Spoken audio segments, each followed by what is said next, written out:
Local and TMR agents, how are you guys today? Today I want to talk to all of you about adapting.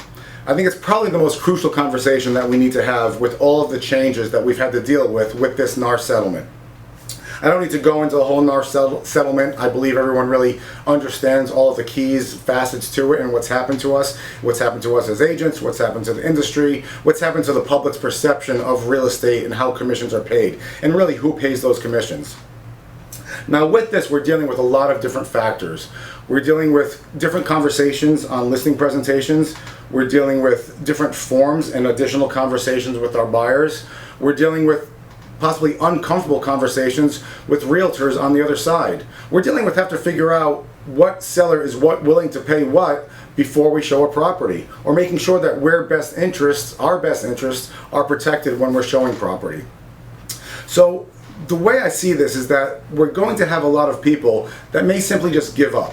They may say, this industry has changed too much, it's too much work, I don't know when I'm getting paid, I don't know if I'm going to get anything for my efforts, it just doesn't make sense for me to be in this industry anymore. But we're also going to have a big group that really has a whole mentality of only the strong survive. I'm going to adapt to this. There are changes in the market, but I'm going to learn how to use those changes to my benefit, to the benefit of my clients, and possibly to the benefit of the industry. What can I do to make these changes a positive thing for me? And it's really a much better way to look at things, right? We always want to adapt as humans, as people in business, and really almost any facet of life. You want to constantly be adapting. So if you need some help with that, possibly you're with a broker now that's not really giving you any insight. I know the MLS boards are not doing anything for us to kind of help us along this new path. The National Association of Realtors, obviously, they settled. They said, you guys figure it out, keep us out of it. All of the forms and rules that they have now are simply to protect them.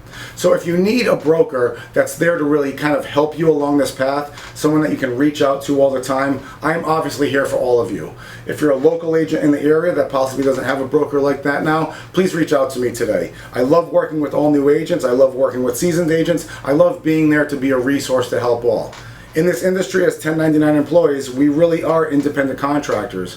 And unfortunately, in times like this, that can be a detriment to you. You may have a broker that doesn't really know how to deal with these situations and is possibly referring you to sources that also can't help. So if you need to learn how to adapt, if you want to adapt but want some ideas to do so, if you're with us now at Travers Miran Realty and want to set up a meeting as how can I make this adaptation change for me and be in my best interest, please reach out to me today. Remember, at the end of this, only the strong survive. So be one of the strong. Learn how to adapt and keep your business going strong. All right, guys, thanks so much. We'll talk soon.